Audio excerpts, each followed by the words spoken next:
From Chicago, welcome to 3Degrees Discussions. I'm your host, Mike Vasquez. This is a podcast devoted to the stories behind the innovators, entrepreneurs, and leaders in the 3D printing industry.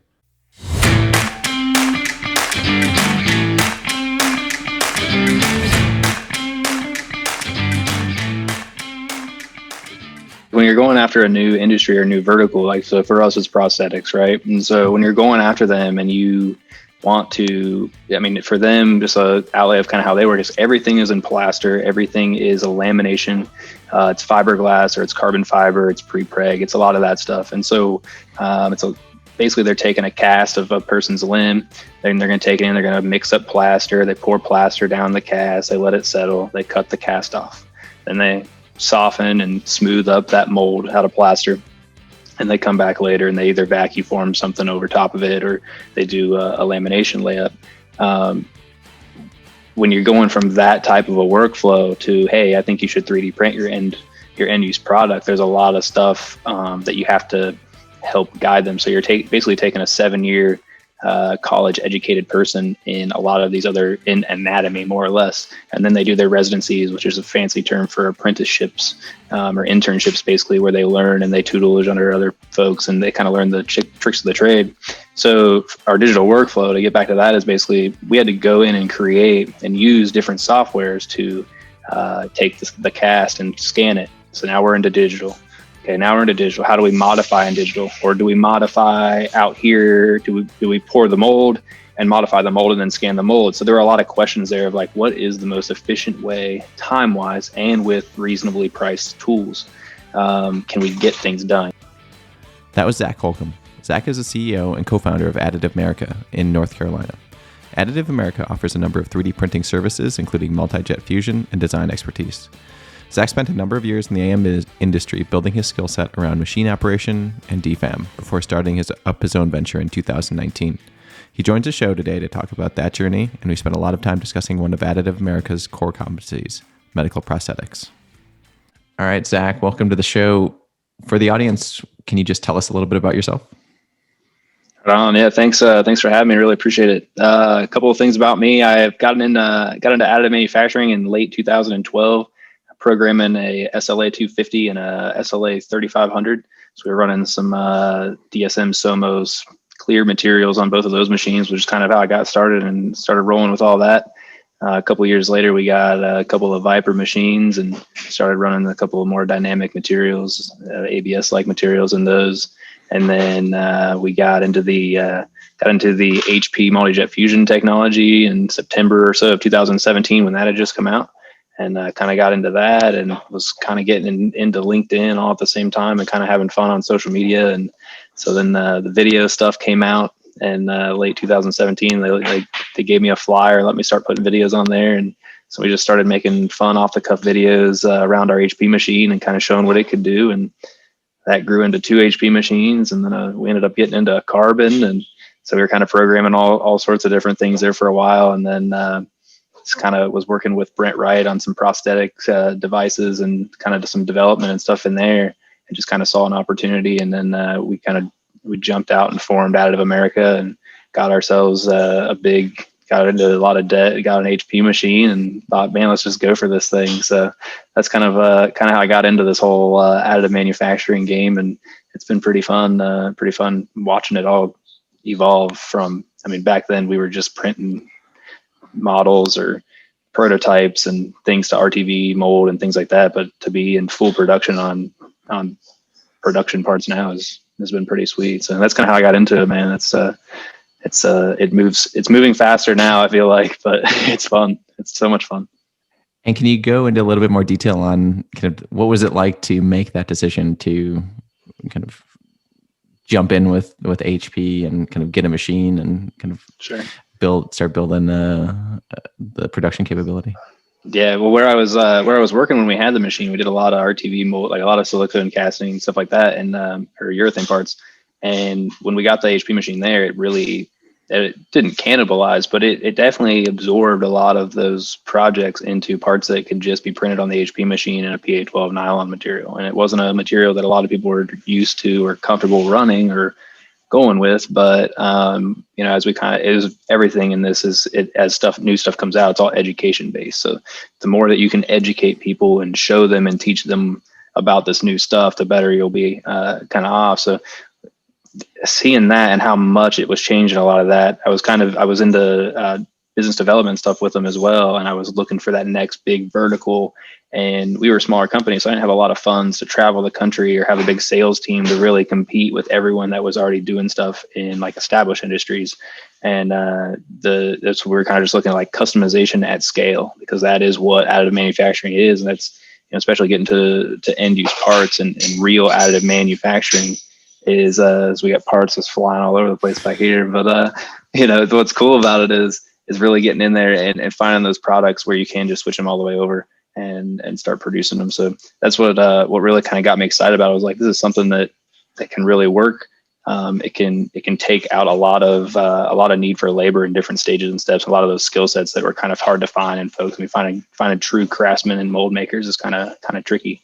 But when we started doing that and we started doing the prostheses, the medical devices and stuff, and putting folks on them and putting them through their paces and having some fail and learning from the failures, and putting some through testing, having them fail and learning from those failures, we were able to kind of get things going. And then it just kind of seemed like we're at this opportunity where we really felt like we were ahead of the game with our workflow, our digital workflow, and then also with our end use product. That the next biggest, that we thought that those were two of the three very big challenges, and the third one was getting our own machine so we could bring the process fully in house. So I think we just had a lot of things going for us and saw the opportunity, and then things just kind of fell into place for us as we started working down that road. So talk a little bit about the digital workflow. So what do you mean? Is that kind of from the getting scan to CAD, or kind of your CAD workflow and getting a 3D printer ready? Yeah, exactly. So like when you're going after a new industry or new vertical, like, so for us, it's prosthetics, right? And so when you're going after them and you want to, for them, just a outlay of kind of how they work is everything is in plaster. Everything is a lamination. It's fiberglass or it's carbon fiber. It's pre-preg. It's a lot of that stuff. And so basically they're taking a cast of a person's limb. Then they're going to take it in. They're going to mix up plaster. They pour plaster down the cast. They let it settle. They cut the cast off. Then they soften and smooth up that mold out of plaster. And they come back later and they either vacuum form something over top of it, or they do a lamination layup. When you're going from that type of a workflow to, hey, I think you should 3D print your end use product, there's a lot of stuff that you have to help guide them. So you're basically taking a 7-year college educated person in a lot of these other, in anatomy more or less, and then they do their residencies, which is a fancy term for apprenticeships or internships, basically, where they learn and they tutelage under other folks and they kind of learn the tricks of the trade. So our digital workflow, to get back to that, is basically we had to go in and create and use different softwares to take the cast and scan it. So now we're into digital. Okay, now we're into digital. How do we modify in digital? Or do we modify out here? Do we pour the mold and modify the mold and then scan the mold? So there are a lot of questions there of like, what is the most efficient way, time-wise, and with reasonably priced tools? Can we get things done? We obviously knew that if we really, really cranked it up and bought a $100,000 scanner and a printer, like if we wanted to drop $1 million, we could do it. But we had to get folks to change over from something that was very much set in its way, set in stone. So as we kind of developed the workflow, it was getting, all right, this is the most efficient way to get good scan data. A lot of people are scanning the limb. Well, when you're scanning just the limb, you're not getting the actual bony prominences in the flesh. You're just getting the shell, essentially. So developing that and getting it to where you're still making a cast. So the prosthetist still takes his skill in his hand and forms in a cast what he needs that shape or that structure to be for his end use part, so that it provides the support. So kind of figuring that out, we bring that in. We use Geomagic Freeform Plus as our software that we use to basically modify. What's cool with that is it's got a haptic device, which is like a fancy mouse with a pen on it. And what's cool is the prosthetists that are generally, they like to make things with their hands. They're very hands-on. When you tell them you're going to go to digital, they're like, well, then you're going to lose all my creativity and all my hands are my skill. And what's cool is we take them in and we give them a digital model and we put this thing on and they push in on the model and they feel that mouse push back on them. It's true haptic feedback. And so now we're basically allowing that artist to still be an artist and have the same feels. They're just doing digital art as opposed to actual dusty plaster art. And so as we kind of developed all that, that was a big deal for us, was getting the tools that are adequate enough. And, in anatomy and in this plus or minus a millimeter, you are knocking it out of the park. That's obviously not great in a lot of other industries. So that was kind of a strange thing for me. I'm like, half a millimeter is cool. They're like killing it. It's like fantastic. So, it allows you don't have to use the super duper expensive scanners and inspection equipment. That was kind of the thing, was we basically tried a ton of different softwares and scanners and methods and all of this. And we've come out with what we're pretty proud of. We think is, one of the most, if not the most efficient way to kind of get where you're going. And then once we cemented that as our process, now now it's like 201. Like now the devices are starting to add features and different things and dials that tighten strings that contract the device. I mean, it's almost like, have you seen those Nike shoes where they're like the electronic and you put your feet in them and you get on the app and you dial in how tight it is? So that's all with cords, cables, and dials, right? Yeah. We're able to make prosthetic devices that have little holes cut out, and then we put paddles in the holes, and then there's a wire system that runs all through it. The BOA devices exactly. type of thing. Yeah, that's exactly what it is. So that's kind of that just blows my mind.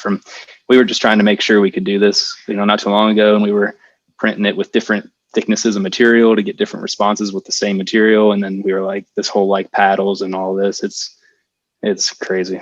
It's so crazy. And what's it like to find kind of the right personality with some of the partners you work with on the prosthetic side? Do you look for are they reaching out to you? Are you finding them? Like, how do you balance that dynamic with bringing something that's probably so new to what they're used to doing, and you're kind of learning along the way and trying to figure out what the best approach is and getting their feedback? Is there something you look for in terms of who is open to that sort of collaboration and approach?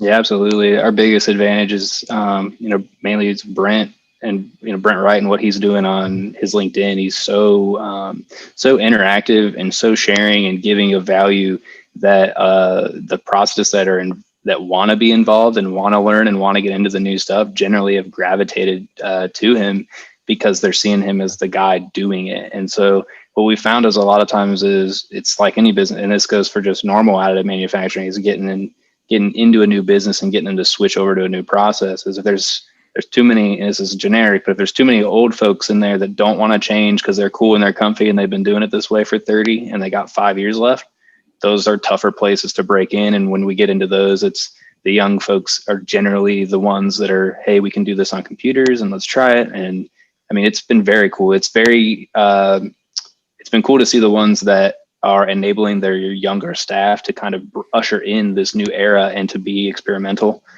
Because without experimenting, you're not pushing it. If you're not, it's like any business, if you're not getting better, or getting more creative or creating new things, you're ultimately not growing, and then you're thus dying. And so some companies are very set in their ways, and they will just argue with us on the phone. And we just take the approach of we're not trying to sell the unsellable, and we just keep going down the list and looking at new folks. But in general, a lot of the folks that want to get involved are coming to us.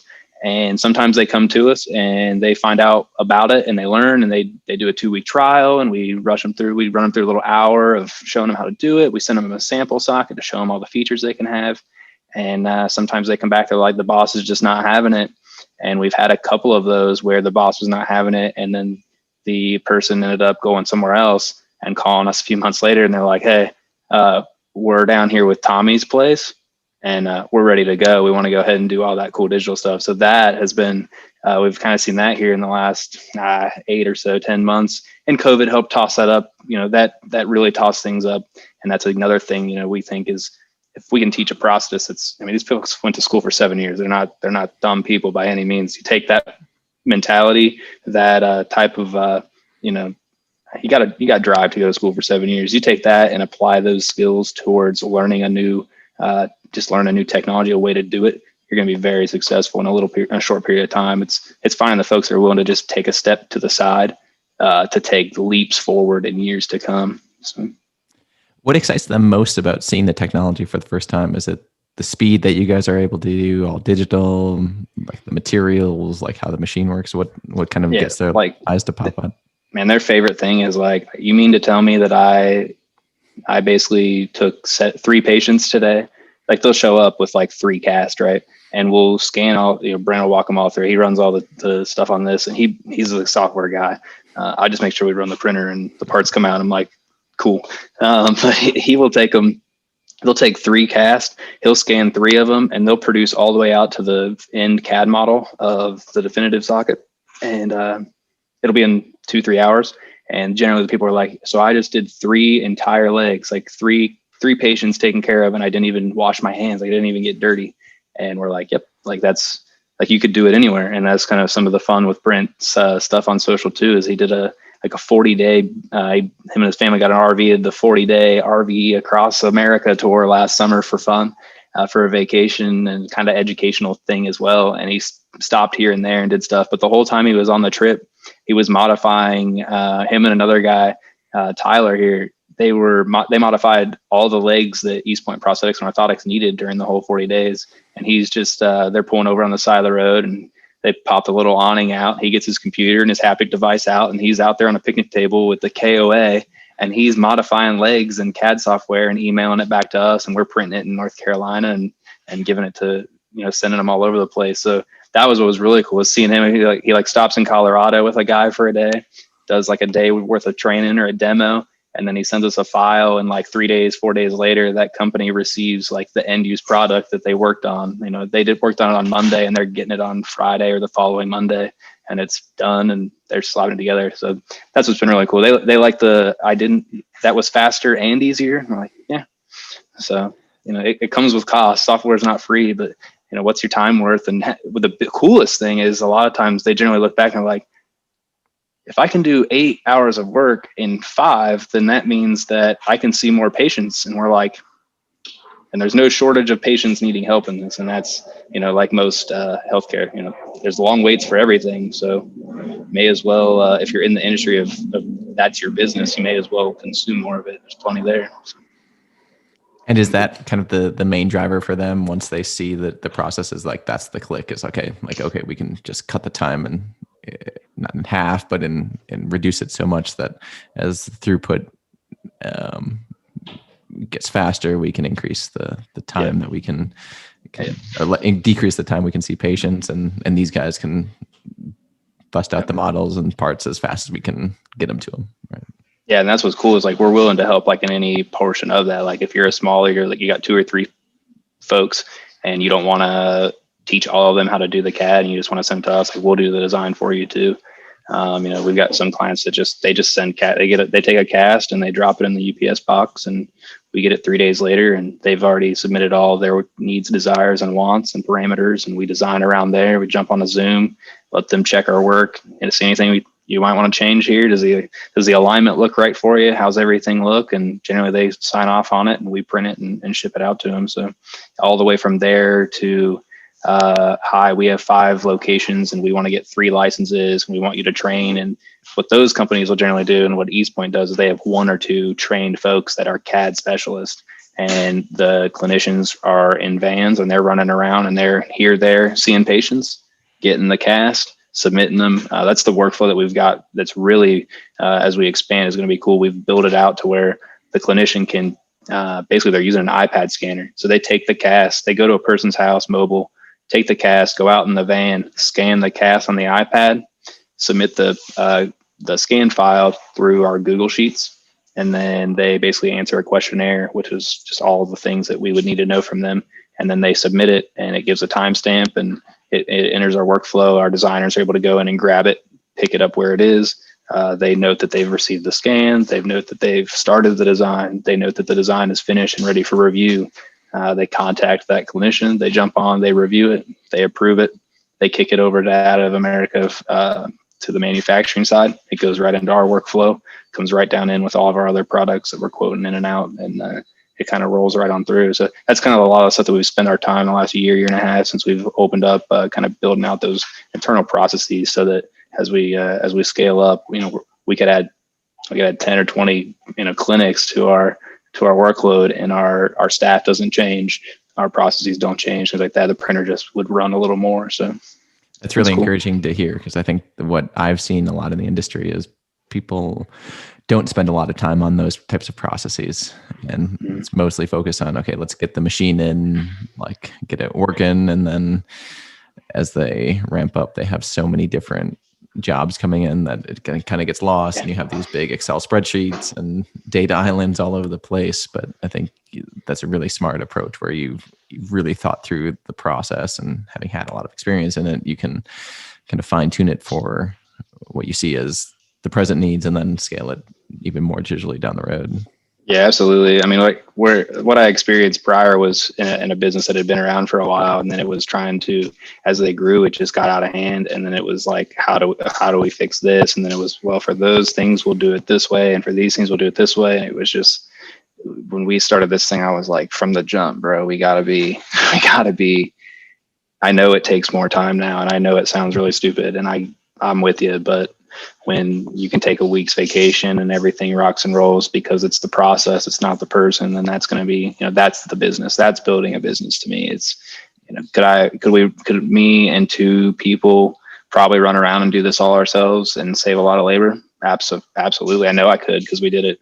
We've done it before, but to build it so that when we get to 5 and 10 and 20x what we are now, which is where that's our vision. Our vision is much larger, and we think that by getting into this digital workflow early, we're able to grab the independent clinics and offices and get them to switch over before the big behemoths can kind of get the wheels turning and jump through all the hoops and do all that, to where this is our process for our 3,000 locations. We think we can go and grab a lot of the independent market, and at the same time make them way more competitive with the big brothers, big sisters of the game. Because in 3 years, when the biggest company and the second biggest company start using this type of technology, all the independent folks are going to already be comfortable with it, and they're going to have already stolen some market share in their local markets by being the latest and the greatest and promoting themselves. That's another thing we like doing, is we're so active on LinkedIn and stuff like that we offer that too. I mean, if your clinic, you want to be on with us and be silent,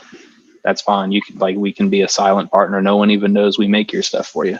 Got no problem with that. I don't have any pride issues there. But if you want, we'll promote the tar out of you. We'll say, if you're an amputee in Detroit, call a New Life Prosthetics and Orthotics and hit Chris Castile. I mean, we will do those things. And that's another thing, the whole nother advantage I think that we have is we can blow up the marketing for a real small business, a small practice as well, because we have the reach on LinkedIn, and with Brent having sort of the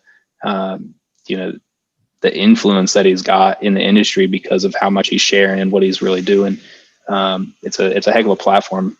That's kind of what we're trying to do with the consumer market or consumer products market, drones, automation companies, things like that. These are smaller companies, 3 to 10 people generally, that are pumping out these products. And if we're able to help them promote and market their page that has 112 followers because we've got 5,000 or 6,000, that's great. That's an extra advantage that we have, against other folks that make parts and send them to them and say, there you go. When we can get on there and say, hey, Savage Automation is making awesome end of arm tooling. He loves that. And that's great. And it helps his business too. So it works hand in hand. It helps us all have more content. And obviously, the content game, because you're doing a podcast, but it really allows us to kind of have different things to offer folks. It's kind of fun. I don't know. I love doing the social stuff too for other businesses. Like, it's so much fun for me. Did that start organically? Like, was it just something like, hey, like we should do this, and like it's a cool story and we should get it out there? Well, the whole start of Additive America and the founders coming together and finding each other and everything was all because we were using LinkedIn. So Brent and I found each other on LinkedIn because we were both doing a lot on there. And then one thing led to another, and then we're in business together doing all this. So that was a big portion of our business plan of launching, is when we have, I think between the two of us, when we launched the business, we had 25,000 connections on LinkedIn. That's a huge audience to launch to, and stuff like that. And it's just grown from there. But it's always kind of been a thing that I thought would work. Just getting to the point to where I have enough say and being able to be like, this is what we're going to do.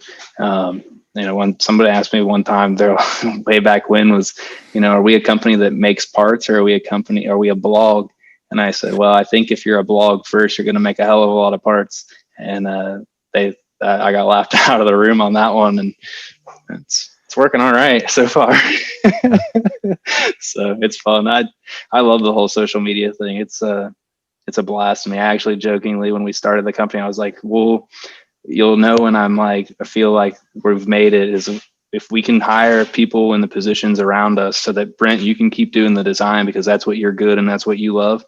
And we can put people in positions and places. I just want to make social media content all the time. Like if we can get to that point, I'll just be like a CMO. I'll just like make content. I would be in heaven. So it's fun. I enjoy it a ton. And I think that's like so exciting. And one of the reasons, I mean, I do this is like giving people insight into how like production additive manufacturing works. Like we just didn't have it for the first 25, 30 years of this industry. And there's not like, you would have to know someone or maybe be at a university that has a machine or to like actually see what it's like to operate a business or do some of the design. So to hear you guys talking about the ins and outs of it and the machines, and I mean, it's just really cool to see and give that story out there, because it's just, it wasn't like, it's really hard. It was really hard to get that info if you're not directly involved.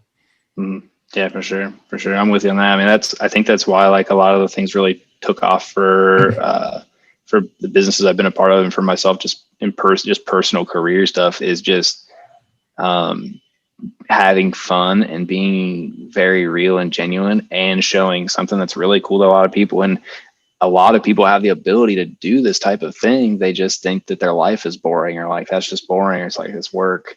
Like, it's work to you, but have you ever seen Dirty Jobs? Like, this guy's got a whole show centered around showing you some other person's job that they probably can't stand. Like it's a show about the jobs that no one wants to do. If that show can be successful, then you should be showing what you're doing every day, because it can't be that bad. Like, so it's just like, I don't know. I like it. I did a little thing the other day with like a HP group there. It wasn't 3D printing related. It was just like a sales and marketing group of folks. And man, it was like the most fun hour of just sharing what I could share about just being ultra specific. Like, let's just talk LinkedIn and for an hour. And it's almost just like data dumping what you know about something. But to me, I enjoy it. Like, some people are, they throw their walls up about sharing stuff, and I'm totally different about it. I'm with you. I'm like, let's just get it out there and share it. Like, I didn't know it, and I learned it from somebody else, and I didn't go to school either, or go to college. So I really don't feel like I didn't pay for any of my knowledge. I just paid in time spent. And if you're willing to spend time to learn it from me, then you're putting in the same effort that I did. I just might collate, maybe I'll take a 15-minute video and make it 30 seconds for you. And that, all right, I saved you some time, but like, I'm enjoying it. And it's almost like a refresher course, like, who passes the test the best, the teacher. So, and the only reason she's really good is because she's taught and given that test, 18 years in a row now. So it makes you more proficient as a practitioner as well to go over things too. So it's also cool. Like, I sometimes forget things, and then they come up in conversation, and I'm like, shoot, that's right, I haven't even been doing that. I need to get back on myself a little bit. I kind of come out of events too, or things like that. I'm like self-evaluating myself. Like, man, I just chewed myself out right there. It's kind of funny, but. And so over the time that you've kind of built the digital workflow in the process, and you've got kind of the marketing piece, kind of what elements of kind of the printing, post-processing has either changed or updated in the way that you're thinking of kind of scaling the business to kind of bigger and grander visions? Are there any kind of key insights that you've learned as the technology has improved and changed? Yeah, I mean, a lot of it's process driven for us. Like, a big like behind the white walls thing for me, and this would be, I don't know if you've ever been to like a dental lab or like a little fab lab for dental, and they've got it's so drilled in their mind that when you pick it up out of the tray that has all the information on it, and when you set it back down, the only place you set it is on the same tray. There is no setting it here. It's that, where does this go? It goes to that one, right? That does not exist in a dental lab. And like, that for me has been one of the biggest things that I've tried to adapt into our businesses. Every part, when it comes out of the post-processing station or out of the processing station, it goes in a tote with a traveler that describes everything that needs to happen to that, all the way to who it ships to and what the address is. And it goes in the machine, and that traveler form gets put on the hook on that machine that it's in getting blasted. And when it comes out, it goes back in the tote, and that thing comes right off and goes back in the tote. Like doing some of those serious process stuff. And again, it goes back to that. Yeah, dude, I know that you only have 7 parts today, and it's going to take you twice as long to carry 7 totes in here as opposed to just the 7 parts in one tote. But that's not our process. Our process is everything has to be in its own tote, because when you have 700 parts, you're going to be screwed. And it's getting that stuff and drilling it in and keeping it going is a big thing with it. For us, in terms of like the technical side of post-processing, just automated blasting for us has been really cool. Different materials in the blasters to get different finishes and shines and things like that, textures, has been something cool that we've been kind of playing around with. We had a big manufacturing push for PPE there with the whole COVID deal, and then that kind of what has washed away. So when we were ramped up, we bought a lot of equipment. And so since we've kind of flushed that out, we've used the equipment instead of just decommissioning half of it. We've gotten creative and let's try this media in that blaster. It's just, we just got it there. We don't really need it. Let's throw this in there. Let's throw this in there. Let's run this PSI on that one for a little bit and see what it does. Let's go straight to shot peening instead of powder removal first and see what happens. So doing some of those things has been kind of fun and kind of experimenting.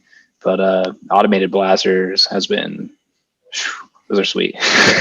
Having spent a lot of time blasting out SLS parts, I totally understand it. Yeah, for sure. For sure. So. And along those lines, I imagine you have to have that level of traceability and traveler system, because you're dealing with prosthetics, with stuff actually has to get to the right person, right? Like you can't go to Fred when it's meant for Sally.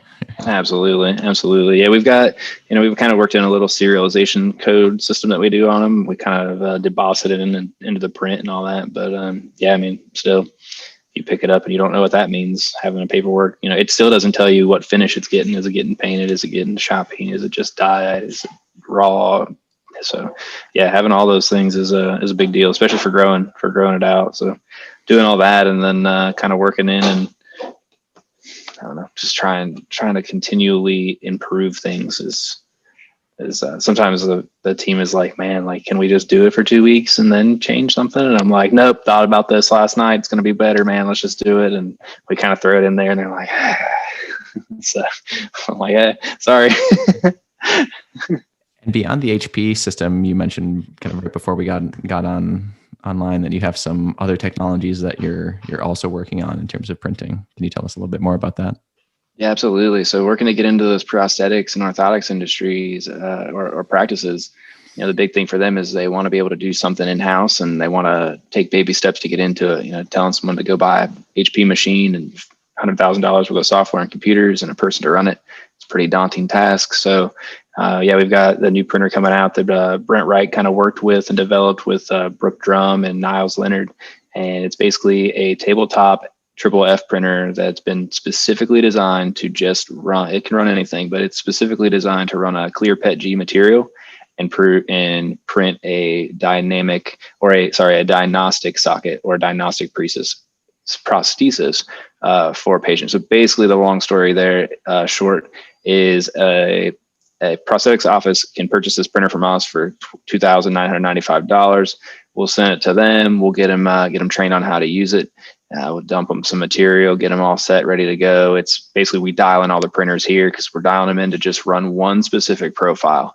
It's going to run in PETG. It's going to run it in clear, and it's going to run about this wall thickness. And basically, we're trying to make vases, essentially. We're trying to present vases. So the platform is very small, X and Y, but the Z is tall to allow you to do things that look down at your shin. That's what we're printing a lot of.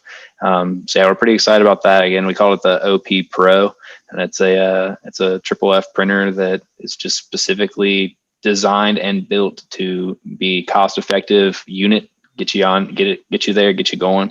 There's a lot of really high end parts that go into this printer. It's not your like traditional $2,000, $3,000, $4,000 DfAM printer. I mean, it's, I would say comparable because a lot of them have these types of parts in them. The hardware, they all have the larger platform. So I mean, it's over engineered for what it is, and it's designed to be extremely easy to use. You don't have to be an additive manufacturer. You could have never run a 3D printer before, and you can pull this thing out of a box and plug it in and get it printing in 20, 30 minutes. So that's kind of the goal of the Gist route, is to try to make it as easy as possible for folks to get their feet wet. So you know how it goes, man. As soon as someone they see 3D printing, they start talking about 3D printing, and then they get one, and it's like they are just take off because they're just blown away by it. So that's kind of what we think. We think if we get if we can put something on the desk in the office and get them taught on how to use that one thing leads to another. They're going to get so good at that. Why would they 3D print their test socket just to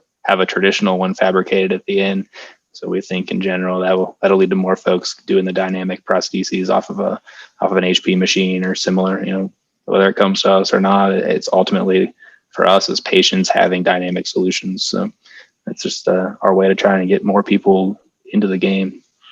I imagine too, you mentioned kind of the BOA system and that you were working on, but as some of the practitioners get more familiar with 3D printing and kind of unlock different geometries or things that they could do with it that you may not have even thought of, I think that's going to be really super exciting to hopefully have better patient outcomes or add some functionality or longevity or whatever it may be. That's an important metric that you could start to add into the functionality because you don't have some of the same constraints. Well, and that's absolutely it. And that's what we love about it. I think in general engineering right now, some of the coolest, most creative folks in design right now in terms of additive manufacturing are young people that haven't been told for 20 years, you can't do that. You got to have draft. So their mind is more open. It's more creative. There's more possibilities that their mind can naturally get to. That creativity can really go. And that's what we think too. We don't think that what we've created so far is the end all be all of socket design. We didn't even do this stuff 2 years ago, and we were 3D printing and we thought we were really cool and we were doing that. This is 3D printing. It's definitive. Check it out. It actually lasts more than 2 weeks. And we're like, this is awesome. And then now it's like, I saw one today and I'm like, holy cow, that's what the heck? And they explain how that works to me. I'm like, that is awesome. Yeah, cool. Right on. Hey, you're the prosthetist. If you say that's going to work, I'm with it, but that just looks awesome. All the way to, we tell this to people. It's almost like a great selling point, but it's so dang true is, listen, man, I want you to get into this because you're creative and you're going to show us stuff that we hadn't thought about. And that's where a lot of it comes from. That's what's cool. The community, what we're finding is that community of folks that are wanting to get into it are also wanting to share with each other. So they understand that they're still in business. They're different companies. They have similar goals, but they've kind of latched onto the community effect of it. And they're like, man, if you're in Colorado and I'm in Texas and you're in North Carolina and you're in Ohio, well, if we get it to the point where we're stepping on each other's toes, we're all going to be doing pretty well. So let's go for it and let's get creative and let's collaborate. So the collaborations has been what's really cool. And generally what is known as an industry that there is they're very guarded on their techniques, and something Brent and myself especially, we're both very opposite of that, where I didn't learn all of this without someone else's ideas creating pathways for my ideas to go. And if I hide all of my best ideas, it's pretty short-sighted too. I'm not the smartest guy on the planet either. So, here's what I know. Does that unlock anything for you? Great. If it does, if you don't mind, please share back. If you don't, hey, I'll never know. But in general, it's cool. We have the community of young folks that have made the change. It's cool. They all talk. It's fun. Yeah. And so kind of, we're at the start of 2021. What are you looking forward to as the year progresses, both personally and for the business as a whole? Oh man, personally, just psyched to watch it grow.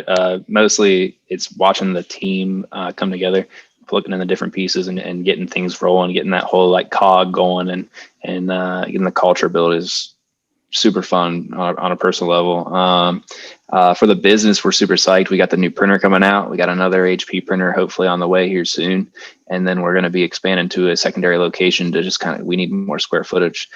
We need space to build the printers, the triple F printers. We need space to post-process parts and space for offices. So we'll be moving to a new location in downtown Kinston here, maybe about April or so, and then hopefully getting that, like I said, that other HP printer in and getting that installed, and then just holding on, man. No one saw what was going to happen in 2020 coming, and we kind of saw that right after starting, man. We were only 6 months old, and that whole thing happened. We were like, what did we do? What have we done?